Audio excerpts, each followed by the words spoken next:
Welcome back to CBS News 24/7 continuing storm coverage. Look at these radar images right here. They are streaming to our monitors, and they're showing Hurricane Milton exiting the state of Florida, going out into the Atlantic after slamming that state throughout the night.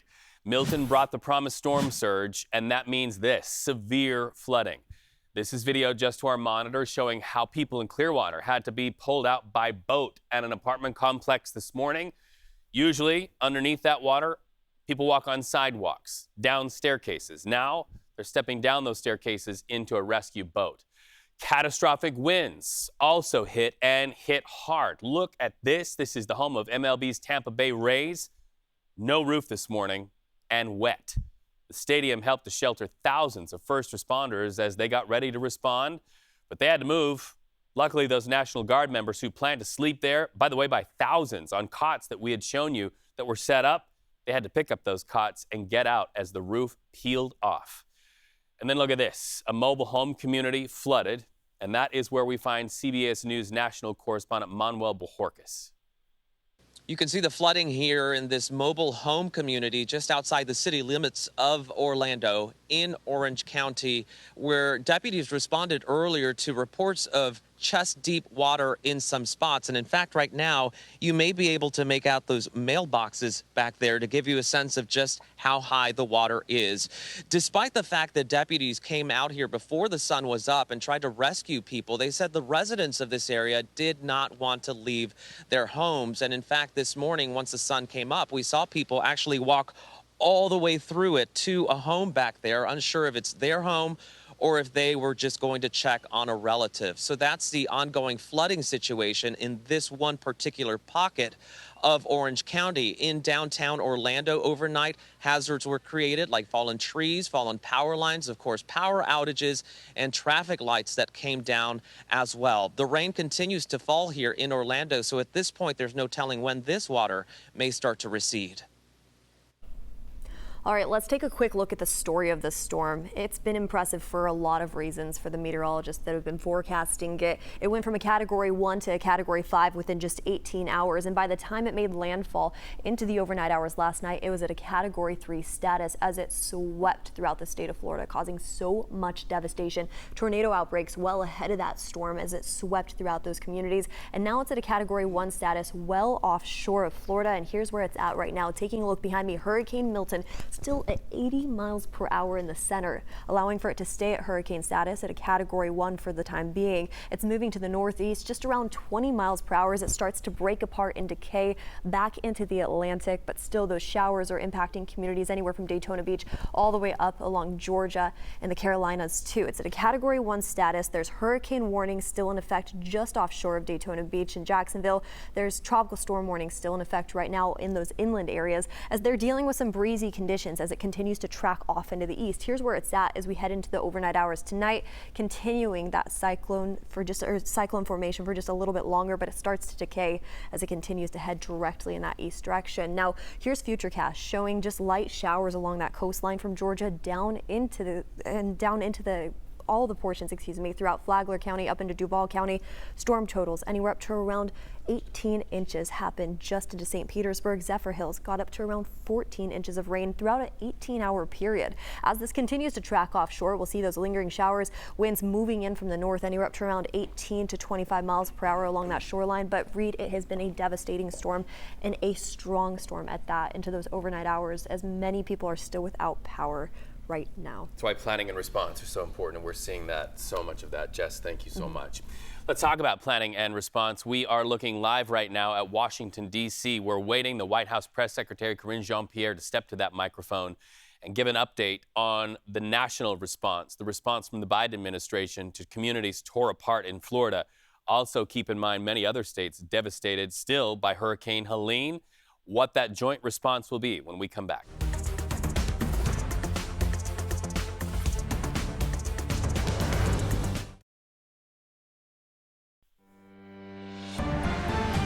All right, you got to see this. This is video coming to us from our monitor showing a rescue playing out this morning on CBS News in real time. Our CBS Miami reporter, Morgan Reiner, she heard this dog crying from underneath the debris caused by the storm, and the dog is rescued. Listen. So you're probably wondering who this is, and shortly before our 7:30 a.m. live shot, my photographer Brian, he heard faint barking in the distance, and right away our minds went to the worst. We said, there's no way that there is a dog in the huge pile of debris behind us right now. When I say it was huge, it was probably like the equivalent of 2 stories worth of debris.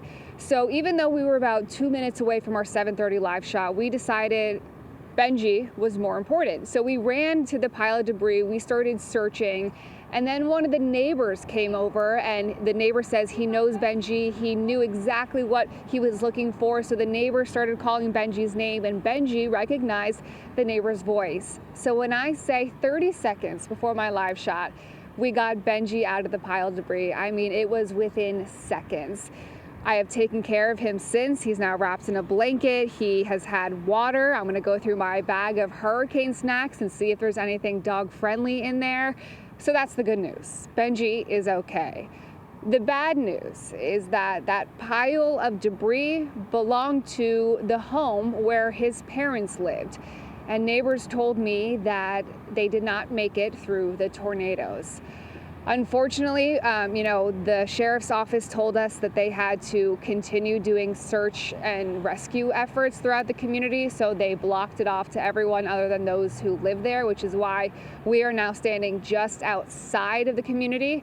Otherwise, I would show you the endless blocks of destruction. I mean, roofs were ripped off, walls were ripped off, and those were some of the lucky homes. Others were simply crushed to pieces. I spoke to people that after the first tornado, they hid in their center room in their mobile home, and then after the first one, they said, damage is not that bad, but let's be safe. Let's run to our neighbor's house across the road. And thank God they did, because then a second tornado hit, and when that second tornado hit, that is when they got the significant damage. And although I'm no longer in the community, I'm just outside, and we can still see some of the damage here. Take a look to my right, where you can see there is a semi-truck that's on its side. Just the wind knocked it over. Just across the street, there is another one that was knocked off the road. And on my other side, there is a gas station. That gas station's roof was blown off. It's off to the side, all crumpled up. You can see the pumps there as well. The windows knocked out. So this is what we're seeing outside of the community as well. Just paints a large picture of the destruction you can only imagine is inside of the home. I did talk to neighbors there on camera. So as soon as we are done with this, I'm gonna go and put together, just a big story. They want their story out there. They want the world to know what they went through and the work that they still have ahead of them. For now, I'm in Fort Pierce. Morgan Reiner, CBS News, Miami. Morgan's report just emblematic, and that dog is a symbol of hurricane coverage. Positivity that the dog is saved, but so much loss learning that the dog's owners did not make it through that tornado event. Let's go to Tampa right now. Look at this video from our monitors there. They really are telling us the story of people who are living inside the walls of an apartment complex. They're stranded, and you can see why there. You can see the water catching the light. They're glistening. That's because so much storm surge came in. And on the inside of the walls there, where that very large SUV is trying to get through, there are people. There are people living that cannot open their doors because more floodwater would get in. So a lot of rescue situations still yet to happen. Wind is also causing major problems in that area. And we now have an opportunity to see a report from Alexis Cruz from our CBS partner in West Palm Beach. We're in the Rocky Point neighborhood surveying the damage here, and as you can see behind me, the wind's so powerful from the tornadoes that ripped through this area yesterday. It completely flipped this camper over on its side. That just speaks to volumes to how incredible the wind speed was, and the people who live here tell me that it came through quickly. They saw it forming as they were on their golf cart heading home from dinner. They were able to get to a safe place, thank goodness. They are very feeling very lucky today to be alive and that this is the only damage to their property. This, of course, a big mess to clean up. The RV actually hitting the neighbor's mango tree, causing some damage to their yard. They're not sure how this is going to get cleaned up, but it's the same story here in Rocky Point for many of the neighbors. They don't know where to begin. As the sun came up this morning, they've kind of just been out on golf carts surveying the damage, making sure their neighbors are okay. And everyone we spoke with says that their neighbors were accounted for and everyone seems to be doing okay so far. Now the cleanup only begins. Back to you. Opportunity right now to go to the White House press briefing room. No doubt much to be said about the situation there in Florida. Let's listen in. President were briefed on the impacts from Hurricane Milton and will continue to be briefed throughout the day. We are praying for those who lost their lives and all the communities devastated by the storm. The President and the Vice President will do everything in our power to help with the respond, the recovery, and rebuild. Last night, in advance of Hurricane Milton making landfall, the President spoke by phone with several officials in Florida, including Orlando Mayor Buddy Dyer, Sarasota Mayor Liz Alpert, and Representative Gus Bilakis and Kathy Castor. This morning, President Biden also spoke to Governor DeSantis about the impacts of Hurricane Milton. The governor thanked the president for the extensive federal support to prepare for and respond to the storm. This afternoon, the president spoke with several additional Florida officials following the impacts of Hurricane Milton across the Florida Peninsula, including Senator Rick Scott, Representative Anna Paulina Luna, Gainesville Mayor Harvey Ward, Fort Myers Mayor Kevin Anderson, Orange County Mayor Jerry Demings, and Pasco County Chair Ron Oakley. The president told each of these leaders to call him directly if they need additional assistance on rescue, response, and recovery efforts. The president also emphasized that he will be with them and their communities no matter how long it takes. Additionally, FEMA Administrator Criswell has been on the ground in Florida since last night, and today she is surveying the damage alongside her state and local counterparts and will work closely with them to determine any unmet needs. At the direction of the president, FEMA and the federal family began to quickly deploy resources to assist with rescue and response operations, including over 1,200 urban search and rescue personnel and the 3 Coast Guard swift water rescue teams with rescues already underway. Over 1,000 federal personnel, all focused on helping the people of Florida respond and recover. And over 15 million meals and 13 million liters of water are already in the region, with 20 million meals and 40 million liters of water ready to be deployed. The U.S. Army Corps of Engineers has 2 temporary power teams and a roofing team to diagnose the need for short-term repairs to homes and structures. The Department of Defense has also provided 60 high-water vehicles and personnel who can further aid in search and rescue efforts. To the people of Florida, this is still a very serious situation.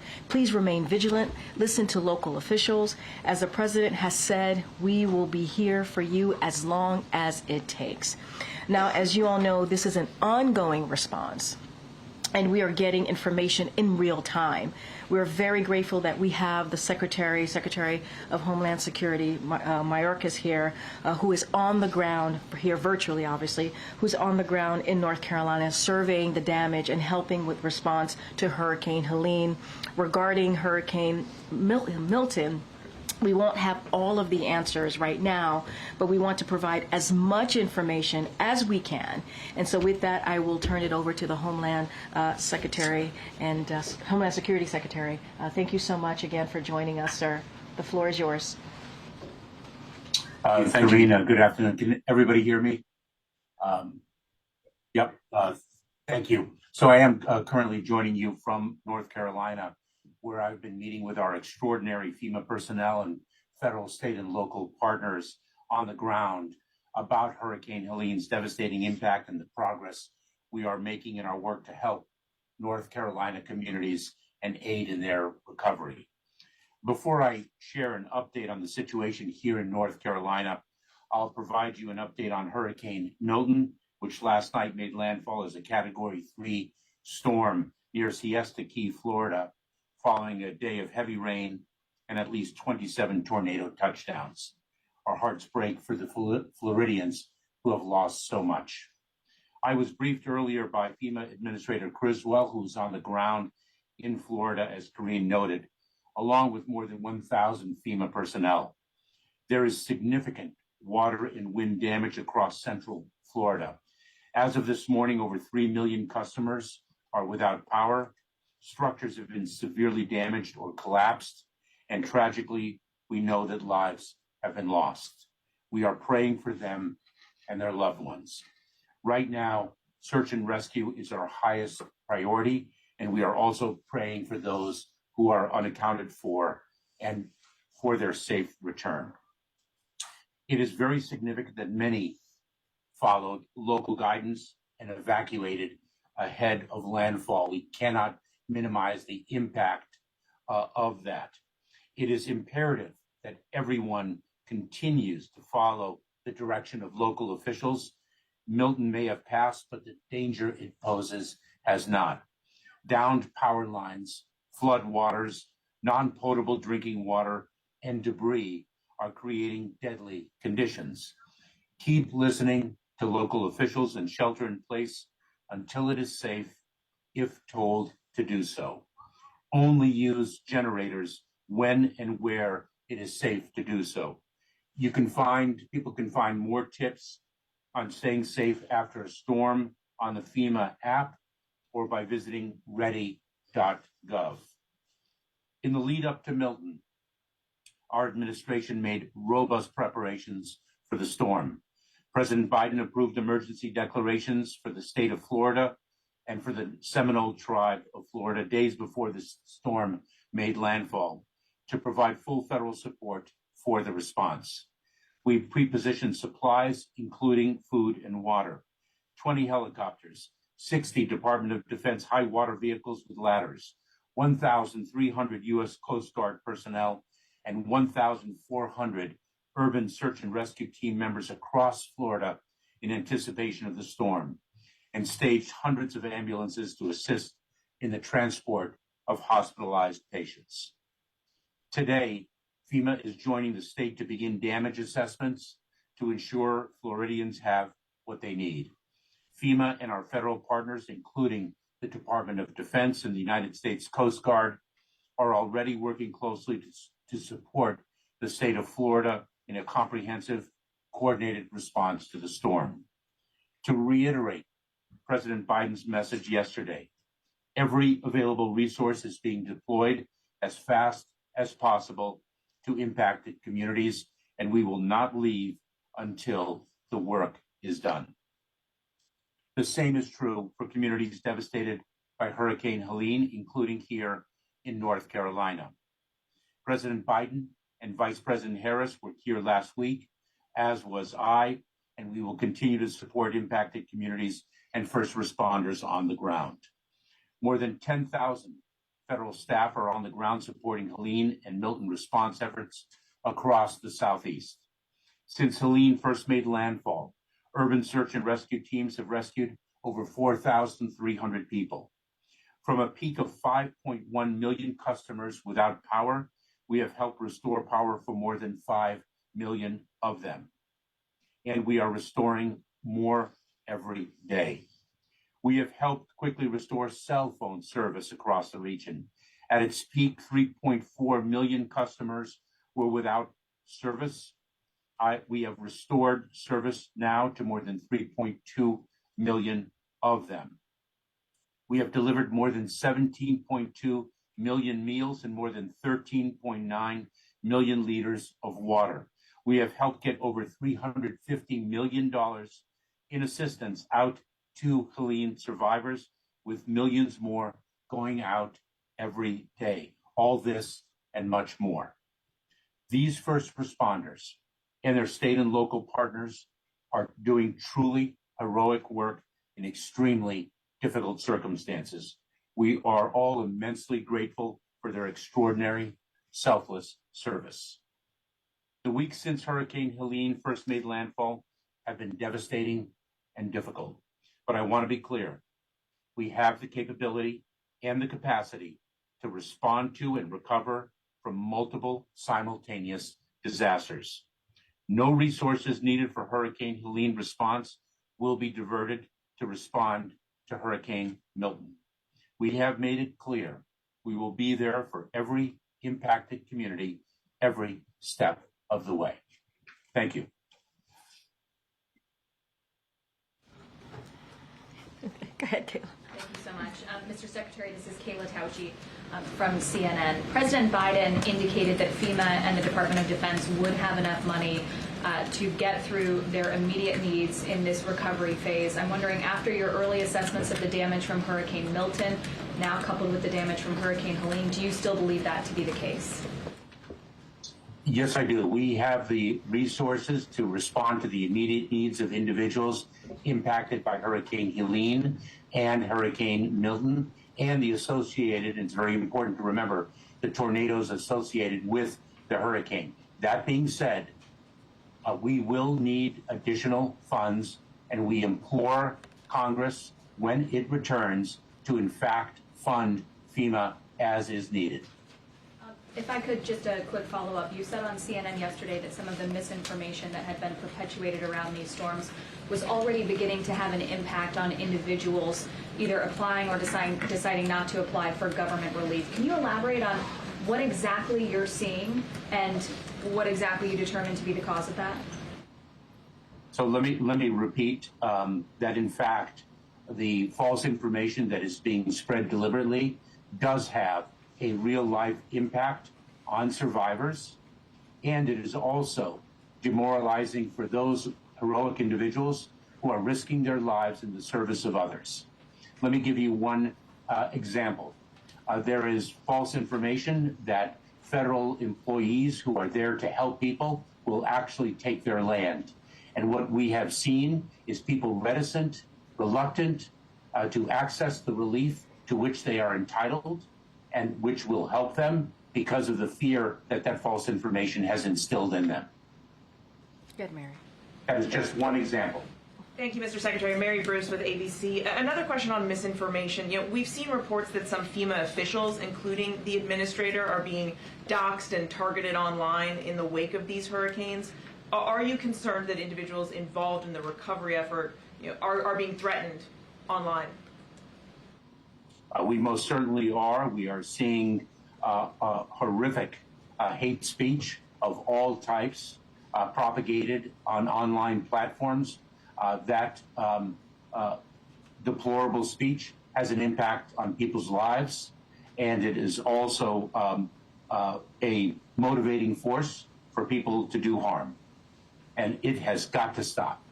And it is our work in the Department of Homeland Security to combat hate in all its forms. We will continue that work. Do you have any information to suggest that any foreign governments have tried to take advantage and amplify this misinformation about the response and recovery effort? I have not been alerted to that phenomenon. We, of course, have seen foreign nations disseminate false information for other purposes. I have not seen it in the context of Hurricane Helene or the Hurricane Milton, which just transpired. But of course, we are quite vigilant in monitoring that. Good, Nancy. Thank you, Secretary Mayorkas. It's Nancy Cordes from CBS News. Hurricane Milton knocked out power to more than 3 million customers. How does the scope of the power situation compare to other disasters, and what is the federal government's role in coordinating the restoration of that power? How long will it take? So, Nancy, a number of questions. Unclear how long it's going to take because, quite frankly, the damage assessment is still underway. So we're at a very, very early stage. Our role generally is to support the state and local officials, the state and local resources, to augment those resources and to work very, very closely alongside them. And we are doing so both in response to Hurricane Helene and Hurricane Milton. the response is actually in a number of phases. The immediate phase is search and rescue, life and safety of individuals. And then we go from search and rescue to response and then to recovery. We work very closely with the state and local officials to rebuild whatever infrastructure has been damaged to get power up. We have the capacity to assist, and we also work with the private sector. We have the ability to deliver power immediately, but for the long term, very often infrastructure has to be rebuilt. My visit here in North Carolina underscored that fact, because one of the long-term challenges is going to be to rebuild the water system in a number of cities where it's been completely decimated. Go ahead, Jackie. Thanks, Green. Mr. Secretary, it's Jackie Heinrich from Fox. I want to ask you about a different story. This Afghan national who was working for the CIA in Afghanistan was arrested for planning an election day terror plot. He was brought to the U.S. after Afghanistan collapsed. Your agency says as part of the SIV program. The State Department is telling us he was not part of the SIV program, which had strenuous vetting. They say he was never issued an SIV or immigrant visa, and DHS paroled him into the U.S. They further expect the court document to be updated to reflect this from the DOJ side. So, Mr. Secretary, how was this man brought into the U.S.? What screening did he undergo? What did he apply for to get here? Jackie, I'm here in North Carolina communicating with the individuals who are still conducting search and rescue operations. Over 200 people have lost their lives in Hurricane Helene. We have reports that at least 10 individuals have lost their lives as a result of Hurricane Milton. I'd be very pleased to answer your question in a different setting, but we're here to talk about emergencies and the support that we can deliver to people in desperate need. Thank you. I appreciate that, Mr. Secretary, but we're getting conflicting answers from your agency and from the State Department about a man who was arrested for an election day terror plot. How do you not have those answers prepared?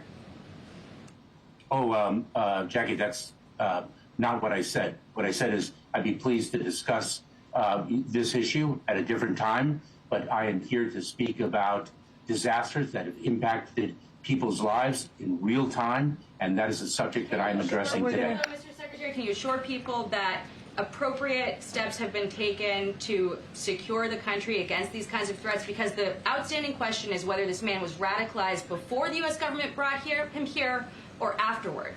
And people should be concerned about that. Jackie, your persistence in questioning can be matched by my persistence in answers. All right, we're going to go. Go ahead, Gabe. Mr. Secretary, thank you. Gabe Gutierrez here with NBC. I want to go back to the funding question a little bit more specifically. So 8 days into the fiscal year, the federal government has spent nearly half of the money that Congress has allocated for disaster relief for the next 12 months. How concerning is that? It is very concerning, but let me be clear. We can meet the immediate needs arising from Hurricane Helene, Hurricane Milton, and the tornadoes associated with it.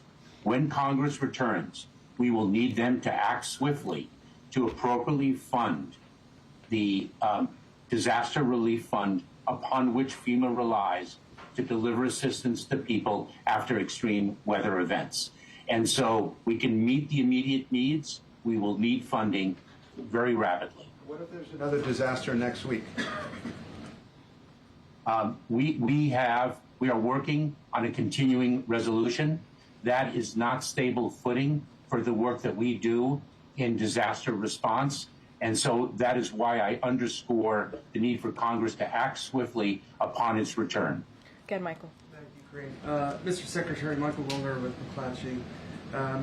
Just want to ask you specifically about the National Flood Insurance Program. Already the NFIP has been chronically in the red. How do you anticipate Milton will affect that program, and is there a specific ask of Congress? Michael, I'll have to follow up with you on that, but I been in the Department of Homeland Security as the Director of U.S. Citizenship and Immigration Services and the Deputy Secretary, and now, of course, as the Secretary. And I've always known the flood insurance program to be in the red. Go ahead. Thank you. Mr. Secretary, this is Courtney Rosen from Bloomberg Government. Listening in to the White House press briefing room, Alejandro Mayorkas is answering questions from reporters regarding the response to Hurricane Milton. Let's bring in live CBS News political director Fin Gomez live on the stream. So, Fin, you heard him talk to reporters about a constant stream of misinformation that's going out. President Joe Biden made the point yesterday, as did Vice President Kamala Harris, that this can be damaging to the people who are living in the aftermath of the hurricane. Absolutely. Mayorkas focused on some of this misinformation that's been stemming from online and also on the ground there. He talked about how this horrific hate speech online has got to stop, and how it's also this misinformation and the reported doxing that is targeted federal officials, including the FEMA administrator, Deanne Criswell. He said, it's a motivating factor for people to do harm, and it has got to stop. Saying it emphatically, how it's essentially getting in the way. It's being an obstacle of those who are there trying to help those affected by these storms that have occurred back to back in the southeast part of the country. So it's something that's prevalent, it's something that's an obstacle, and it's something that is causing confusion. And that's what Secretary Mayorkas did address there in that White House briefing.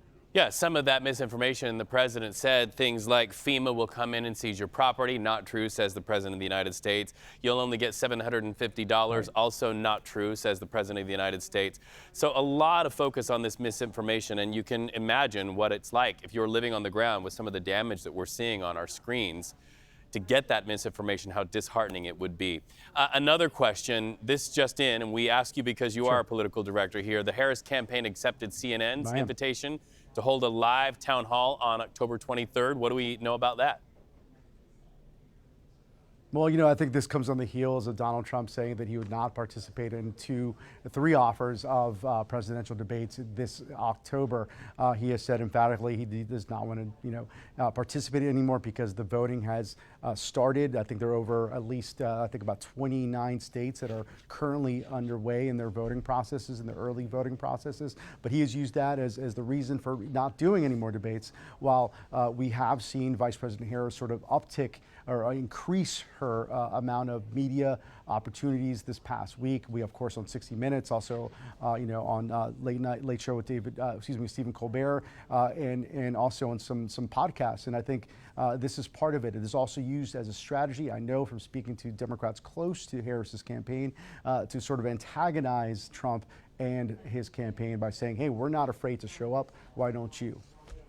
It's also kind of fascinating. We are literally seeing in real time closing arguments, not only made by Kamala Harris, but also we're seeing former President Barack Obama hitting the campaign trail. We are in the 11th hour, and that's why we need to talk to you as much as we can. Fin Gomez, thank you so much. Always a pleasure to talk. Absolutely. Anytime, Reed. When we come back, more on the ground. Our CBS crews up through the night to bring you those personal stories as Florida comes out and looks out their doors and windows at the damage that Milton brought. More stories of heroism and community from your neighborhoods when we come back.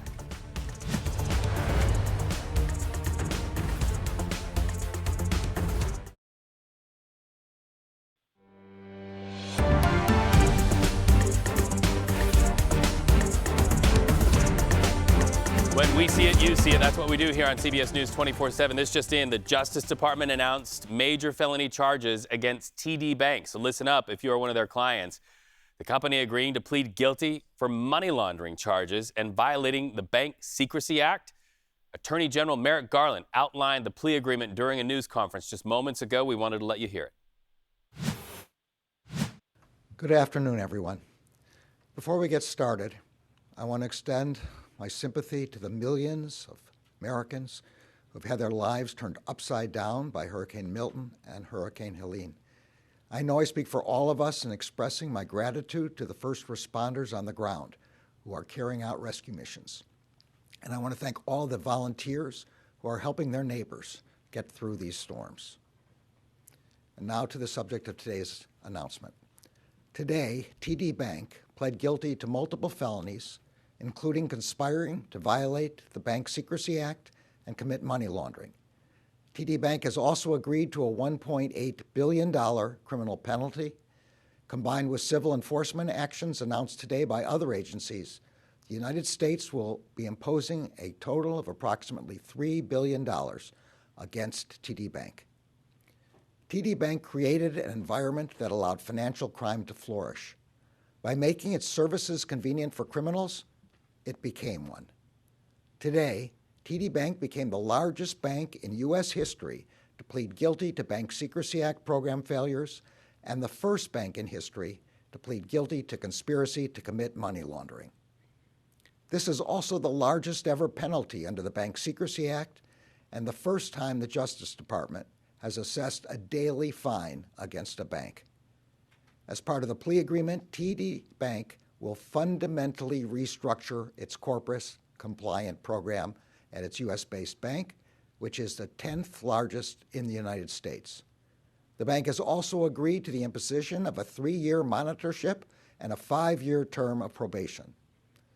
While the bank has started its remediation, it will continue to remediate and improve its anti-money laundering compliance program to ensure that the bank operates lawfully and safely moving forward.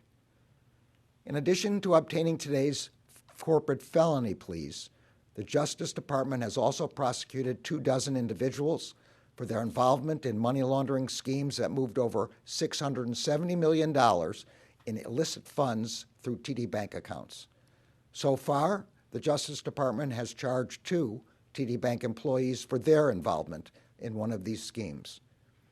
Pursuant to the plea agreement, TD Bank is required to fully cooperate with the Justice Department's investigation of the bank and any of its officers, directors, and employees. If the bank fails to do so, it will again be subject to criminal prosecution, in which the statement of facts that are part of the plea agreement may be used as evidence against it. Our criminal investigations into individual employees at every level of TD Bank are active and ongoing. As is the case in all corporate criminal matters, no one involved in TD Bank's illegal conduct will be off limits. We will follow the evidence wherever it leads. All right, Attorney General Merrick Garland talking about those charges against TD Bank. What a story that is. So let's keep the focus right now on the economy. We want to take you to Detroit because candidate Donald Trump just spoke to the Economic Club of Detroit. This is interesting. This is on a day when the inflation report just came out. We know what he had to say about the jobs report a couple of weeks ago, but now this is what former President Donald Trump had to say to the money movers in Detroit. Listen. It was just announced that inflation came in substantially hotter than expected last month, double what was predicted, with much of the gain coming from food prices going up, rent and housing costs going up, and car prices going up. Interest rates, as you know, are also a big factor. They're very high. They've gone from 2% when I was in office to 10% now, and you can't get the money. That means it's much higher than 10%, which really kills the American dream for young people. We have a lot of young people here, a lot of college people here. The fact is that the Federal Reserve brought the interest rates down a little too quickly. It was too big a cut, and everyone knows that was a political maneuver that they tried to do before the election, but they did the wrong thing. It was totally a political decision, and inflation has started to rise. 4 years ago, when I left office, we had no inflation. We had virtually, just think of it, we had virtually no inflation for the entire 4 years. So when people made money, that was really their money. It wasn't money that they have to give back to a source that they know nothing about, including government. Under Biden and Harris, because of inflation, the economy has been a total disaster.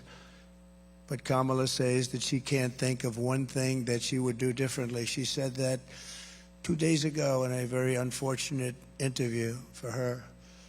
And there are many people saying, in particular, highly respected analysts like Scott Bessent, one of the top analysts on Wall Street, that the only reason that the stock market has gone up is because Donald Trump is doing very well in the polls, and it looks like he's going to win. Listening to former president and now candidate Donald Trump wanting the keys to the White House, speaking to money movers in Detroit at the Detroit Economic Club. Interesting to see there the inflation report. It appears that the candidate Donald Trump believes those numbers because they do show a little bit of an uptick in inflation. Contrast that with when the report came out regarding the jobs report that showed some improvement, and he called at the time that that was not an accurate report. CBS News business analyst Jill Schlesinger talking about this now. The inflation rate, as measured by the Consumer Price Index, it increased by 2.4% from a year ago. That's down slightly from the previous month's reading. The core rate, which removes food and energy, up 3.3% from a year ago. Something interesting about this report is that from this report, the Social Security Administration announced its new cost of living adjustment for next year. And this impacts 68 million Americans or so, and those folks are going to get a 2.5% increase on average. That's going to add about $50 a month to the average Social Security recipient's payment. One area that the report did point out is that the shelter index remains stubbornly high, shelter up 4.9%. Food costs are coming down if you're eating at home. They're up outside of the home. And most importantly, in this report, we see that oil prices down over the last year, but that could be changing because we know that due to the conflict in the Middle East, that oil prices are up. And since oil is the largest component of retail price of gasoline, consumers might have to prepare for a 10 or 12 cent rise per gallon over the next few weeks. Jill Schlesinger, CBS News, New York. From Jill tonight on the CBS Evening News with Norah O'Donnell. Also on that broadcast and on this broadcast throughout the day, the impacts of Hurricane Milton. It's now pushing out to the other side of Florida, but man, did it leave a lot of damage. Communities coming together to help each other. Word of deaths, much destruction, and yes, economic impact. We'll be back in just a minute.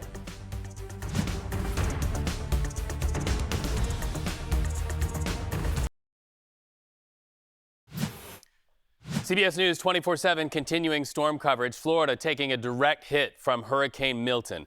Our CBS crews throughout the night have been live in Florida to show the damage and that heroic effort to save lives. So Milton made landfall overnight as a Category 3 hurricane, especially hard in Sarasota.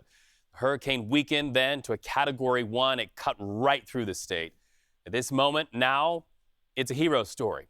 Going door to door, first responders out in the rubble. They are searching and they are rescuing in real time. You know, we say hurricane a lot, but think about this. Hurricanes also trigger tornadoes, and a lot of them. Right now, we know at least 4 people died in St. Lucie County alone because of this hurricane and tornado phenomenon. You're seeing the bottom right hand of your screen right there, floodwaters. They are also a major problem. Now you're seeing on the top of your screen there, a lot of roads wiped out in many parts of Florida. Clearwater, top left, looks like Hillsborough County, bottom right. Many, many people waiting for emergency crews to get there. Some of those crews having to come in by boat. You know, more than 3 million homes and businesses are also without electricity right now in the state of Florida. You see them marking the doors there, 0 people. That means they've cleared that house. Nobody's in there. People living in Pinellas County on Florida's west coast told to shelter in place and just stay off the roads. Crews are working to clear fallen trees, down power lines, which, by the way, if you're watching, stay away from them. If you see one, they could be live wires. So many trees also down being moved by heavy equipment. They just were no match for the wind. By the way, doing the work, many volunteers, not the least of which more than 1,000 Coast Guard members in the storm zone helping with those recovery efforts. Jess, this is what we do best in the United States. We do have tragedy, we have hard times, but you can always look for the helpers. You're right. And from the Coast Guard to the National Guardsmen and all throughout the first responders, thank you so much for your service and what you're about to do. It's going to be miracles as we head into the coming days to help people get out of that devastation. Now, as we take a quick look at what's happening just throughout the past 24 hours, we watched Hurricane Milton hit a Category 3 into the overnight hours throughout Tampa Bay, Sarasota, where we saw a storm surge that that was ridiculous. And to add to that, those hurricane force winds got up to around 101 miles per hour throughout Tampa Bay.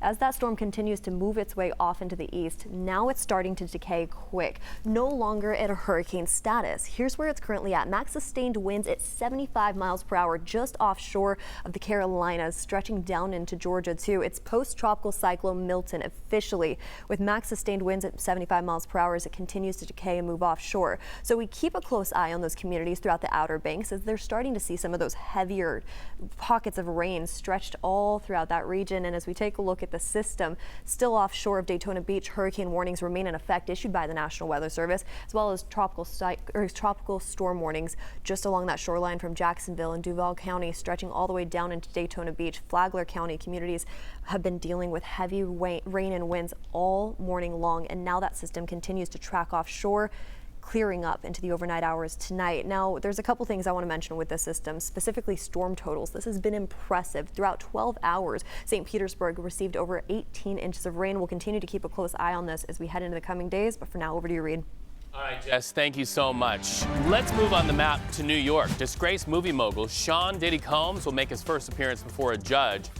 He'll meet that judge who will preside over his trial on sex trafficking charges. His lawyers, by the way, arguing the government leaked that 2016 video that shows him beating his former girlfriend. You likely saw that video as it spread like wildfire on social media. Prosecutors say that video is a huge key piece of evidence in their case against him, but lawyers for Combs signaling they may ask that video to be barred from jurors ever seeing it in a courtroom. Our monitors have us monitoring thousands of workers for Stellantis rallying in advance of a potential strike. There they are. Stellantis owns Jeep, Ram, Chrysler, Dodge, Fiat. They're a big player in the auto industry. We understand there will be another rally today in Washington, D.C., with union leaders accusing Stellantis of not following through on the promises that they say the company made in contract negotiations last year. This rally, by the way, you can consider it a warning shot, they say, by workers threatening that they will strike if they can't meet the terms. They're telling their workers to look at their contracts. Stellantis is saying that, saying if you strike, it's illegal. Thank you for watching. Continuing storm coverage throughout the day from Florida. Our crews out and about all throughout the state of Florida telling your stories, the people's stories. And here you go. Let's leave you with that image. This is what we do. People helping people in the eye of whatever storm hits our country. Thanks for watching.